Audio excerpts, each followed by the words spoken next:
And we begin, guys, with the big cliffhanger, right? At the end of last season, when we last saw the Clippers, they gave up a 3-1 lead to the Nuggets in the Western Conference semis. In the aftermath of that, as noted there, chemistry problems, right? Doc Rivers gets fired this offseason. They hire Ty Lue. They lose Montrezl Harrell to the Lakers, pick up Serge Ibaka to reunite with Kawhi after their 2019 title run.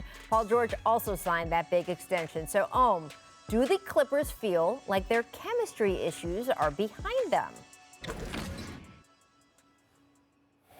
Oh, I mean, this is definitely still an issue for them that they are working on.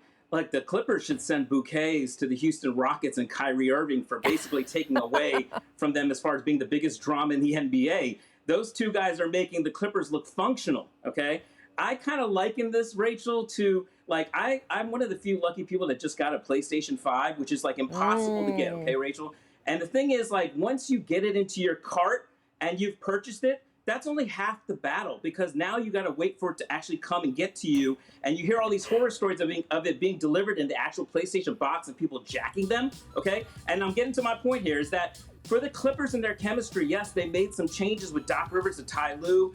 Maybe an addition by subtraction by losing the six-man a year, Montrezl Harrell, and bringing in Serge Ibaka, who has familiarity with Kawhi Leonard. But like, until I got my PlayStation 5, until you see it and feel it in your hands, the Clippers don't have that chemistry yet. And that is something that they're going to have to work on. And there's going to be bumps along the way for sure, because they are learning a new system under Ty Lue. Yes, Ty Lue was there last year under Doc Rivers, but as Ty Lue said, this is a whole new system. They got new players, new faces to bring in, and there's a lot of pressure on Kawhi and Paul. And if this doesn't work out, if they have another collapse, another unimaginable catastrophe in the postseason, guess what? Kawhi Leonard has a player option in his contract next summer. They locked up Paul George, but the Clippers are still going to be anxious until they see that chemistry together, because they want to keep Kawhi Leonard next summer as well. Yeah, I totally agree. I think that, T. Lue and the staff, they deserve a fresh start, right? Because he just deserves that, because he's a championship coach. He's gone through all of the stuff you need to go through, and he needs to be able to put his stamp on this team. The pressure absolutely lies on those two guys. I mean, look at the amount that the Clippers have invested in having those guys here, the number of picks.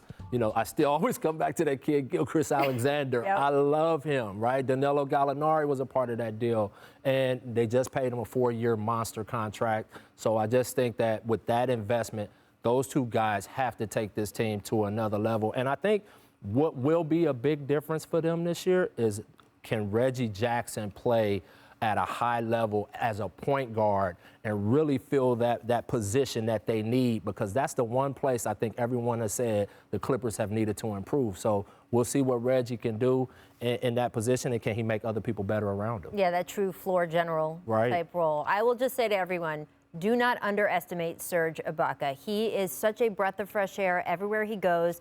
He has a really good relationship with Kawhi. They've done some fun stuff together. He's gotten Kawhi out of his comfort zone. So Serge can maybe be that bridge between Kawhi and the rest of the team that will lead to better chemistry.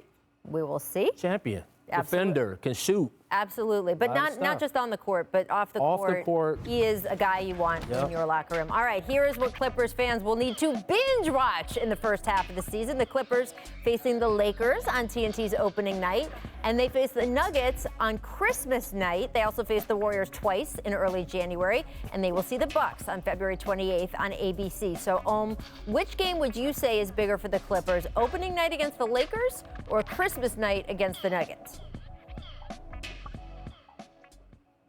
I mean, look, if this was any other team, I would say maybe trying to exercise your demons from the playoffs after having a 3-1 collapse. But as Nikola Jokic said at the starting training camp, people are talking about the Clippers losing and not the Nuggets winning that series. And the Clippers certainly feel that way throughout camp. All they've said is how they lost that series and they should have won that series.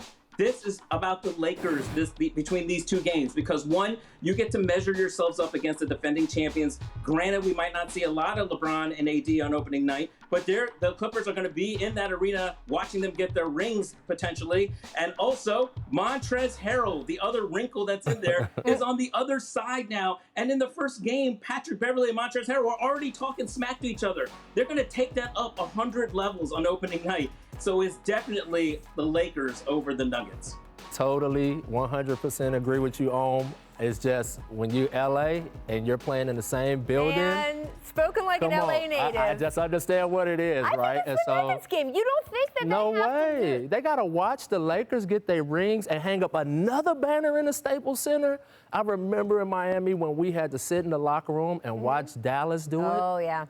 I'm telling you, if you're not fuming in there and ready to go and come out with just a chip on your shoulder, we ended up, I know we were up 30 after 3 quarters. Yeah, I remember that game. I mean, those there. guys, I can't even tell you how they were in the back. LeBron and D-Wade, Chris, they were foaming at the mouth. And so if the Clippers aren't like that for this game, I don't know what'll motivate you, because these guys are collecting the hardware that you are getting criticized about not being competitive for right in the same building as you. All and right, you got to hear it all the time, everywhere you go. I'll give you that. I'll give you that. I will say I watched those two teams played last night, and I know it was preseason, but there was no LeBron, there was no Anthony Davis. You did have Paul George and Kawhi out there, and I did not see the energy from the Clippers that Coach Ty Lue, to his credit, said he didn't see either.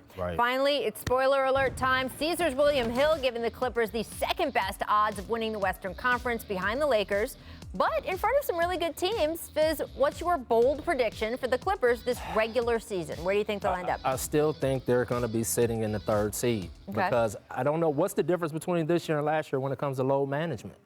Right? Is there any difference? So I think those guys will still get rested, and they won't win enough games to win more than Denver and the Lakers. I think Denver is real, and we have to give them the credit for who they are, and they're not going to load manage. Those young guys are playing. They're going to play all 72, and I think at the end of it, the Clippers will be in that 3rd seed. But can they get more chemistry out of it this year? Can they get connected more offensively and defensively, where they're reading and reacting off of each other and playing hard for each other in a sacrificial way? That's what we didn't see last year. They were not giving it up for each other, and that's going to be the difference in a shortened season.